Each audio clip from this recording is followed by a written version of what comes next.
ఇట్లా నేను చెప్పుకుంటూ వెళ్తే ప్రపంచాన్నే శాసించగలిగే సంస్థలన్నీ కూడా ఈరోజు హైదరాబాద్ నగరంలో గ్లోబల్ కేపబిలిటీ సెంటర్స్ని ఇక్కడ ప్రారంభించి ప్రపంచానికి అవసరమైన మానవ మేధస్సును మన నగరం నుంచే మనం అందిస్తున్నాము.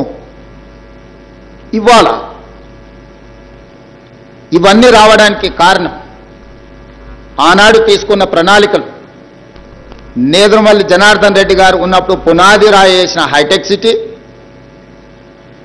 రాజశేఖర్ రెడ్డి గారు కొనసాగించిన ఔటర్ రింగ్ రోడ్, అంతర్జాతీయ ఎయిర్పోర్ట్, మెట్రో రైలు, కృష్ణా గోదావరి తాగునీటి జలాలు, ఐఎస్బీలు, నల్సర్లు, ట్రిపుల్ ఐటీలు, చంద్రబాబు నాయుడు గారు ప్రారంభించిన రాజకీయ కక్ష లేకుండా వాటిని వేగంగా అభివృద్ధి చేయడానికి, ఒక నాలెడ్జ్ హబ్ను క్రియేట్ చేయడానికి ఆనాడు విజయభాస్కర్ రెడ్డి గారు ప్రోత్సహించిన అపోలో హాస్పిటల్స్ నుంచి మొదలు పెడితే ఈనాడు ఉన్న ఏఐజీ, యశోద గొప్ప గొప్ప హెల్త్ సెంటర్స్ ఇక్కడికి రావడానికి కారణము ఆనాడు కాంగ్రెస్ పార్టీ తీసుకున్న పాలసీలే. ఇవన్నీ కూడా తెలంగాణ గ్రోత్ ఇంజన్ కింద మారినాయి. ఎందుకు ఆంధ్రప్రదేశ్ విడిపోయినప్పుడు ఆంధ్రప్రదేశ్కు సంబంధించిన ప్రజాప్రతినిధులు హైదరాబాద్ నగరంలో మాకు వాటా కావాల్సిందే, మేము ఇక్కడనే ఉంటాం, ఇక్కడనే తిష్ట వేస్తామని అడగడానికి ప్రధానమైన కారణము అంతర్జాతీయ స్థాయి ప్రమాణాలతో ఆ 10 సంవత్సరాలు కాంగ్రెస్ పార్టీ అభివృద్ధి చేయడమే.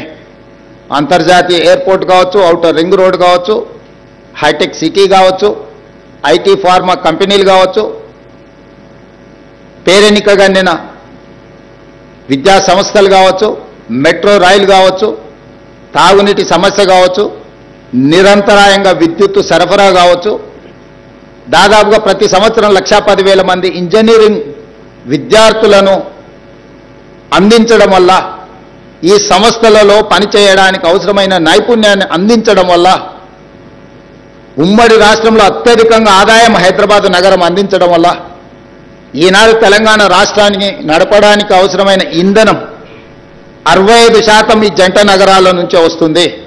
భారతదేశంలో హైయెస్ట్ పర్ క్యాపిటా దేశంలోనే రంగారెడ్డి జిల్లా మొదటి స్థానంలో ఉంది పర్ క్యాపిటాలో. అంటే ఆనాడు కాంగ్రెస్ పార్టీ తీసుకున్న నిర్ణయాలు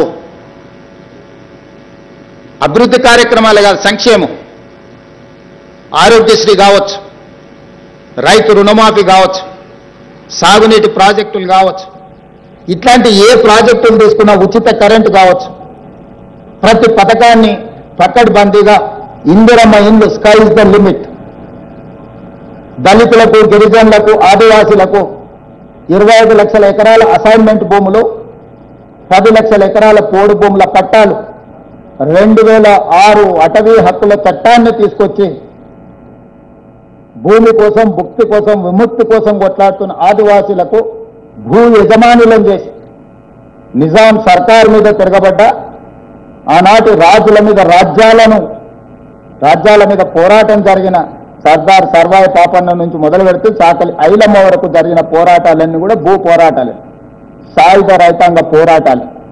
వాళ్ళ వారసత్వం కిందకు వచ్చిన నక్సల్బరి దున్నేవాడికి భూమి అనే నినాదం ఇస్తే ఆ నినాదాన్ని తూచా తప్పకుండా అమలు చేసిన పార్టీ కాంగ్రెస్ పార్టీ. పివి నరసింహారావు గారు, శ్రీమతి ఇందిరాగాంధీ గారు అగ్రికల్చర్ సీలింగ్ యాక్ట్ తీసుకొచ్చి జమీందారుల దగ్గర, జాగీర్దారుల దగ్గర, భూస్వాముల దగ్గర ఉన్న లక్షలాది ఎకరాల భూములను ప్రభుత్వం తీసుకొని అసైన్మెంట్ పట్టాల మీద భూములు పంచిపెట్టడం వల్ల ఈరోజు దళితులు, గిరిజనులు గ్రామాలలో తలెత్తుకుని తిరగగలుగుతున్నారు. మేము భూ యజమానులము. ఇల్లు లేని వాళ్ళకి ఇందిరమ్మ ఇల్లు ఇచ్చి 25 లక్షల ఇల్లు ఈ ప్రాంతంలో ఆనాడు రాజశేఖర రెడ్డి గారు స్కై ఇస్ ద లిమిట్ అనే పథకంతో ఇందిరమ్మ ఇళ్లను పేదలకు ఇల్లు ఇచ్చి ఆత్మగౌరవాన్ని పెంచింది కాంగ్రెస్ పార్టీ.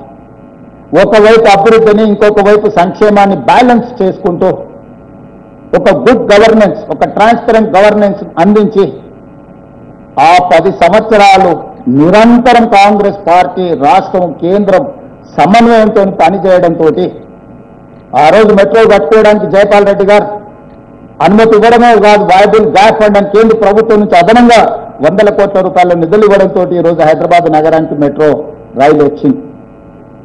ఇవన్నీ చరిత్రలో చంద్రశేఖరరావు గారు చెరిపేస్తే జరిగే సత్యాలు కావు. వారు ఏదో అనుకుంటుంది వీటిని మసిబూసి మాయరకాయ చేసి